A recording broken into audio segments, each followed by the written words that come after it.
Halo, perkenalkan nama gue Guntur. Selamat datang di channel gue yang bernama Cerita Malam. Di channel ini gue bakal bahas seputar kasus-kasus kriminal yang terjadi di seluruh dunia. Di video kasus kali ini gue bakal bahas tentang misteri pembunuhan Pauline Rein-Burgett. Pauline Rein-Burgett, dikenal dengan nama panggilan Robin, adalah seorang gadis berusia 16 tahun yang baik dan juga ramah pada siapapun pada tahun 1978. Dia baru keluar dari sekolah menengah atas. Hal itu memberinya keluasan untuk kehidupan bersosialisasi dan juga untuk pekerjaan sebagai pengasuh anak di kompleks perumahan tempat ia tinggal bersama keluarganya. Menurut adik laki-lakinya yang bernama Chad Burgett, dia menyukai kehidupan bersosialisasi dan juga berpergian. Dia tidak suka memakai sepatu dan menyukai cuaca musim panas. Chad dan Robin memiliki hubungan yang sangat dekat dan menganggap mereka adalah teman yang baik. Beberapa hal favorit yang mereka lakukan adalah menghabiskan akhir pekan di Danau Saguaro dengan berenang atau menunggangi kuda di South Mountain. Keluarga Burgett adalah keluarga miskin yang tinggal di sebuah rumah yang berbentuk seperti kos-kosan di McDowell Road, Phoenix, Arizona, Amerika Serikat. Walaupun miskin, mereka keluarga yang harmonis dan selalu akrab dengan satu sama lain. Pada akhir pekan tanggal 11 Maret 1978, Carol Burgett, ibu Robin, pergi keluar kota. Dia pergi bersama putranya yang berusia 11 tahun pada saat itu, meninggalkan Robin bersama teman-temannya di kota. Pada hari itu, Robin terlihat sepanjang hari oleh teman dan tetangga sekitar berada di rumah temannya sampai sekitar jam 8 malam. Dia pergi untuk menelepon pacarnya agar menemuinya nanti dan mengundangnya makan malam di rumah Robin. Sayangnya saat itulah dia terakhir kali terlihat orang-orang. Pada pukul 5 sore tanggal 12 Maret 1978, Chad Burgett dan ibunya pulang dari bepergian. Lalu Chad berlari mendahului ibunya, berharap bisa memberitahu Robin tentang kedatangan mereka jikalau rumahnya berantakan, agar mencegah kemarahan ibunya. Ketika dia sampai di depan kamar kakaknya, terlihat pintunya sudah dalam keadaan terbuka sedikit dan ketika dia memanggil Robin tidak ada balasan. Chad lalu masuk ke kamar Robin untuk melihat apakah dia ada di sana dan betapa terkejutnya dia menemukan tubuh Robin yang sudah terbujur kaku dan sudah tidak bernyawa di tempat tidur. Robin ditemukan tewas dengan cara ditikam berkali-kali di bagian tubuhnya. Menderita semacam trauma benda tumpul di bagian kepala dan juga adanya kemungkinan dia diperkosa. Chad yang saat ini sudah berusia sekitar 50 tahun berkata, tidak sehari pun ia bisa melupakan kejadian di mana ia menemukan Robin sudah tidak bernyawa di hari itu. Sayangnya bagi Chad, tragedi itu tidak berakhir di sana, karena 3 tahun kemudian ibunya berhenti mengonsumsi insulinnya dan meninggal dunia. Chad yakin kematian Robin adalah faktor besar mengapa ibunya melakukan hal tersebut. Bukti yang ditemukan sangatlah sedikit, tapi polisi menemukan satu profil DNA lengkap dari bukti forensik yang dikumpulkan di TKP. Detektif saat ini yang bertanggung jawab atas kasus ini ialah detektif Clark Swafford.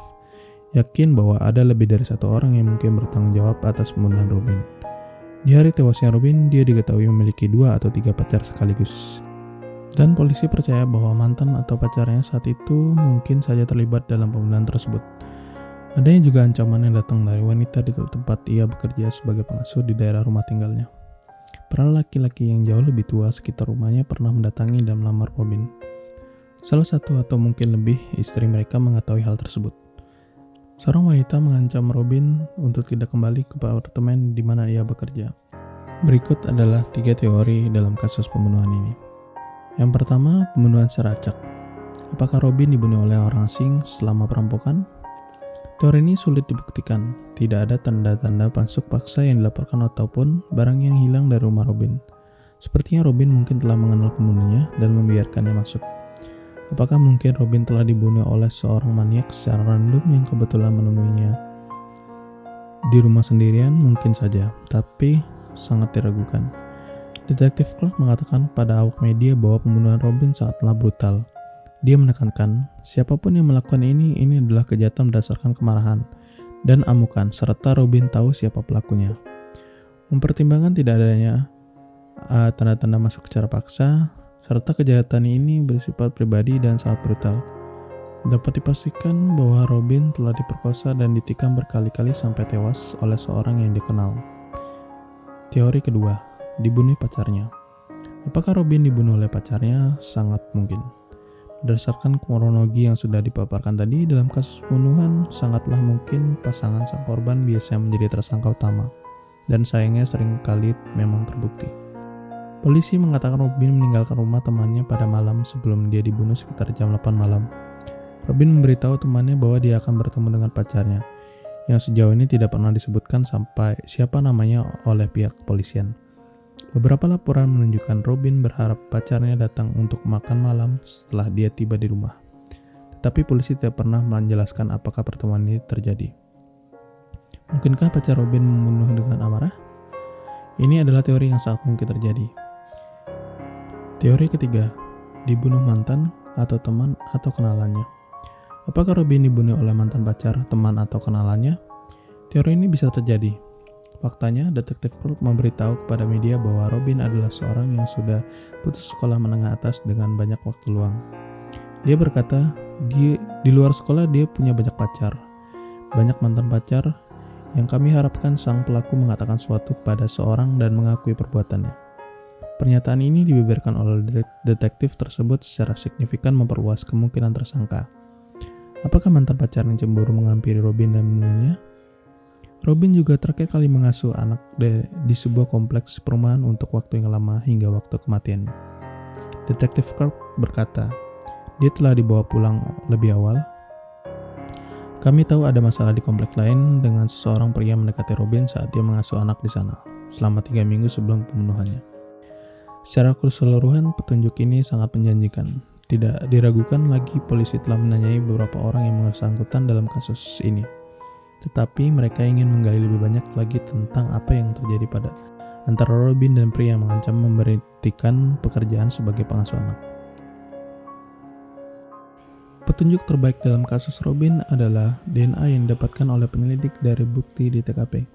Tidak perlu diragukan lagi atas kerja kerasnya pihak berwenang dalam pengumpulan bukti-bukti secara cermat. Jauh sebelum penemuan profil DNA ini bisa dianggap sebagai faktor utama. Setelah memeriksa bukti DNA tersebut, penyelidikan dapat menentukan setidaknya 2 orang ada di TKP saat Robin dibunuh. Detektif Clark menjelaskan meskipun sudah memiliki bukti, DNA itu tidak banyak gunanya, kecuali mereka dapat mencocokkannya dengan tersangka. Mengingat kemajuan baru-baru ini dalam teknologi DNA dan penggunaan DNA keluarga, diharapkan bisa menangkap pembunuhan berantai seperti Golden State Killer dan Grim Sleeper. Mudah-mudahan pembunuhan Robin akan segera teridentifikasi suatu hari nanti. Perlu diingat, para penyelidik pasti akan memeriksa profil DNA terhadap pacar Robin, mantan pacarnya yang dapat diketahui, dan juga pria menyeramkan yang melecehkan Robin saat dia bekerja mengasuh anak. Jika Robin benar-benar dibunuh oleh seorang yang ia kenal, kemungkinan besar orang itu lebih merupakan kenalan dan belum masuk dalam radar penyelidikan polisi. Chad, saudara laki-laki Robin, mengingat bagaimana saudara perempuannya itu sebagai orang yang lemah, mencintai kehidupan dan senang berada di luar ruangan. Dia benci memakai sepatu dan menyukai musim panas yang terik. Dia adalah seorang saudara perempuan yang hebat dan juga adalah teman baik saya. Meskipun tidak mungkin bagi keluarga Birgit untuk benar-benar melupakan apa yang telah terjadi pada Robin, sangatlah tragis. Chad merasa orang yang melakukan ini telah cukup lama bebas. Oke, sekian untuk video kasus kali ini. Bagaimana menurut kalian? Apakah Paul dan Robin Birgit dibunuh oleh seseorang yang dia kenal ataukah seseorang yang dia kenali?